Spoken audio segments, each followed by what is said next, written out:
Good morning બાળકો.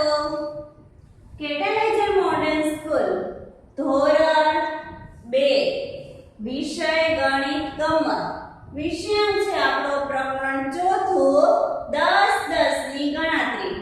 તેમાં આપણે સ્વાધ્યાય પોથી પૂરવાની છે.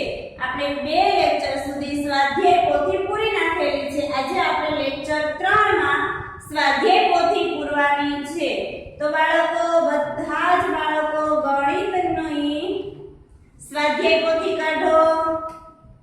તેમાં છે પેજ નંબર 41 કાઢો. ગણિતની સ્વાધ્યાય પોથીમાં પેજ નંબર 41 કાઢો. તો જો પ્રશ્ન 4 છે આપણો. પ્રશ્ન 4 કે ચિત્રના આધારે પ્રશ્નોના જવાબ લખો. તો અહીંયા આપણે આ ચિત્ર છે તેના આધારે આપણે પ્રશ્નોના જવાબ લખવાના છે. તો જો પહેલું છે એક ભારામાં કેટલા લાકડા છે. તો જો ચાલો આપણે ગણી લઈએ કે એક ભારામાં કેટલા લાકડા છે. તો ચાલો તમે પણ મારી સાથે ગણજો. 1 2 3 4 5 6 7 8 9 10. કેટલા લાકડા થયા? 10 લાકડા. તો પેલી ખાલી જગ્યામાં લખો એકડે મીંડે 10. પેલી ખાલી જગ્યામાં લખો એકડે મીંડે 10. હવે જો લાકડાના ભારા કેટલા છે. તો કેટલા લાકડાના ભારા છે? 1 2 3. કેટલા ભારા છે? 3. તો લખો બીજી ખાલી જગ્યામાં ત વડે 3. લાકડાના ભારા કેટલા છે? તો 3 વડે 3 ભારા છે. ભારાની બહાર કેટલા લાકડા છૂટા પડ્યા છે. જો આ ભારા છે તેની બહાર કેટલા લાકડા પડ્યા છે? ચાલો ગણીએ. 1 2 3 4 5 6 7 8 9. કેટલા છે? 9 વડે 9. તો ત્રીજી ખાલી જગ્યામાં લખો 9 વડે 9. ત્રીજી ખાલી જગ્યામાં લખો 9 વડે 9. પછી છે ચોથું કુલ કેટલા લાકડા છે. તો જો આપણને એમ પૂછેલું છે કે કુલ ધન બધા ધન કેટલા લાકડા છે. તો જો 10 10 ને 3 ભાગ છે એટલે 30 લાકડા થયા. પછી છૂટા તો કે 31 32 33 34 35 36 37 38 39. કેટલા લાકડા છે? 39. તો લખો તગડે નવડે 39. ચોથી ખાલી જગ્યામાં લખો તગડે નવડે 39. પછી છે પાંચમું લાકડાના આવા 4 ભારા હોય તો કુલ કેટલા લાકડા થાય. તો જો 3 ભારા છે તો 30 લાકડા થયા ને. તો એમાં હવે બીજો એક 10 નો ભારો ઉમેરીએ તો કેટલા લાકડા થાય? 30 + 10. 30 + 10 કેટલા થાય? 40. કેટલા થશે? 40. તો લખો પાંચમી ખાલી જગ્યામાં ચોકડે મીંડે 40. પાંચમી ખાલી જગ્યામાં લખો ચોકડે મીંડે 40. પછી છે છઠ્ઠું 24 લાકડા હોય તો આવા કેટલા ભારા બને અને કેટલા છૂટા રહે. જો આપણી પાસે 24 લાકડા છે તો 10 10 ના કેટલા ભારા બને? 2 ભારા બને. અને કેટલા લાકડા છૂટા રહે? 24 હોય એટલે 4 લાકડા છૂટા રહે ને.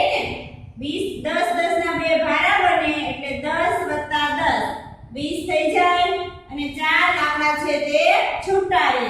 તો પેલી ખાલી જગ્યામાં બગડે 2 લખો અને બીજી ખાલી જગ્યામાં ચોગડે 4 લખો. પેલી ખાલી જગ્યામાં બગડે 2 લખો અને બીજી ખાલી જગ્યામાં ચોગડે 4 લખો. તો જો ફરીથી પેલી ખાલી જગ્યામાં 10, બીજામાં 3, ત્રીજામાં 9, ચોથામાં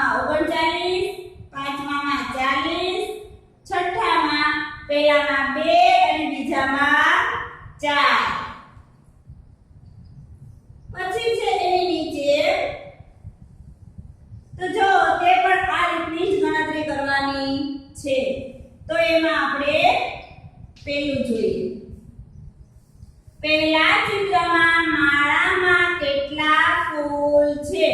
તો ચાલો ગણી લઈએ માળામાં કેટલા ફૂલ છે. 1 2 3 4 5 6 7 8 9 10. કેટલા ફૂલ છે. 10 ફૂલ છે. પહેલા ચિત્રમાં 10 ફૂલ છે. તો લખો એકડે મીંડે 10. પહેલામાં લખો એકડે મીંડે 10. પછી બીજું જો બીજા ચિત્રમાં કેટલી માળા છે, ખાલી જગ્યા અને કેટલા ફૂલ છૂટા છે. તો શું કીધું છે. કેટલી માળા છે. પહેલી ખાલી જગ્યામાં એમ કીધું છે કેટલી માળા છે અને બીજી ખાલી જગ્યામાં એવું કીધું છે કે કેટલા ફૂલ છૂટા છે. તો જો કેટલી માળા છે. 1 2 3 4 5. કેટલી માળા છે. 5 માળા છે. અને છૂટા ફૂલ કેટલા છે. 1 2 3 4 5 6 7 8. કેટલા ફૂલ છૂટા છે. 8 ફૂલ છૂટા છે. તો પહેલી ખાલી જગ્યામાં લખો 5 અડે 5 અને બીજી ખાલી જગ્યામાં લખો 8 અડે 8. પહેલીમાં લખો 5 અડે 5 અને બીજીમાં લખો 8 અડે 8. પછી છે ત્રીજું. બીજા ચિત્રમાં કુલ કેટલા ફૂલ છે. બીજા ચિત્રમાં કુલ કેટલા ફૂલ છે. તો જો આ બીજું ચિત્ર છે. તો 1 2 3 4 5. 10 10 ની 5 માળા છે. કેટલી માળા છે. 10 10 ની 5 માળા એટલે 50 થઈ ગયા. અને છૂટા ફૂલ કેટલા છે. 8. તો 50 + 8 બરાબર કેટલા થાય. 58. તો ત્રીજી ખાલી જગ્યામાં લખો 5 અડે 8 અડે 58. ત્રીજી ખાલી જગ્યામાં લખો 5 અડે 8 અડે 58. ચોથું. ત્રીજા ચિત્રમાં કેટલી માળા છે અને કેટલા છૂટા ફૂલ છે. તો જો ત્રીજા ચિત્રમાં કેટલી માળા છે. 1 2 3 4 5 6. કેટલી માળા છે. 6. તો પેલી ખાલી જગ્યામાં કેટલા આવશે. 6 વડે 6. અને કેટલા ફૂલ છૂટા છે. તો જો કેટલા ફૂલ છૂટા છે. 1 2 3 4 5 6 7. કેટલા ફૂલ છૂટા છે.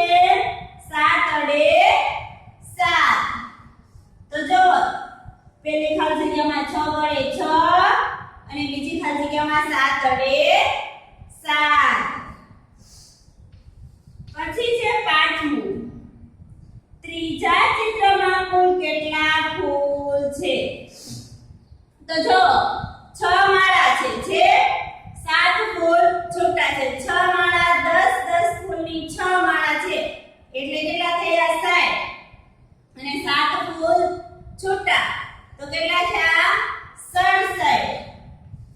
તો લખો પાંચમી ખાલી જગ્યામાં લખો 66. 6 વડે 7 વડે 67 લખો.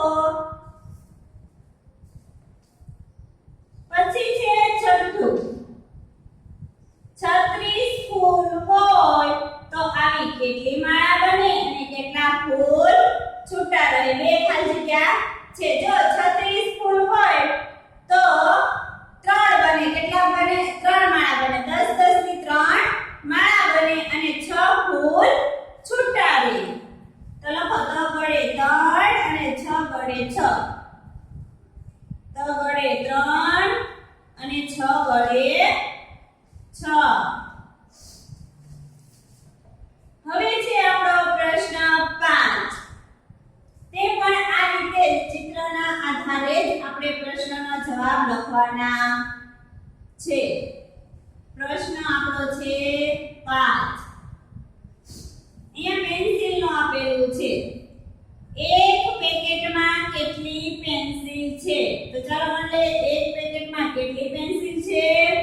1 2 3 4 5 6 7 8 9 10. એક પેકેટમાં કેટલી પેન્સિલ છે. 10. તો એકડે મીંડે 10. જગ્યામાં લખો એકડે મીંડે 10. પછી બીજું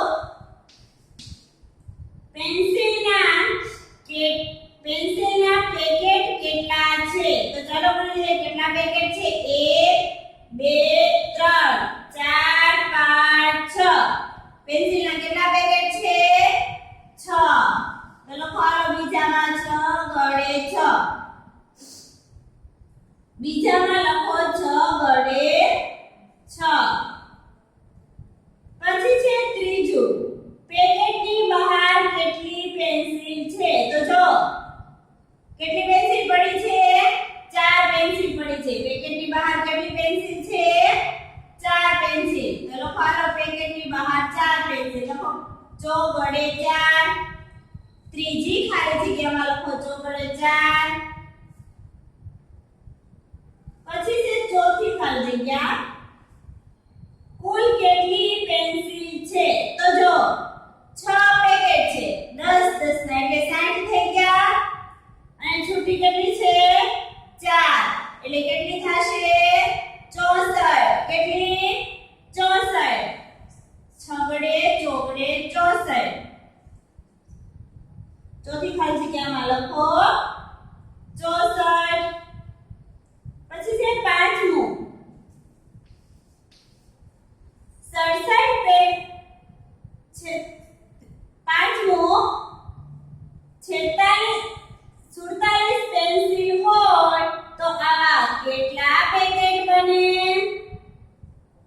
જો પાંચમી ખાલી જગ્યામાં આપણને એવું કીધું છે કે 47 પેન્સિલ હોય તો આવા કેટલા પેકેટ બને?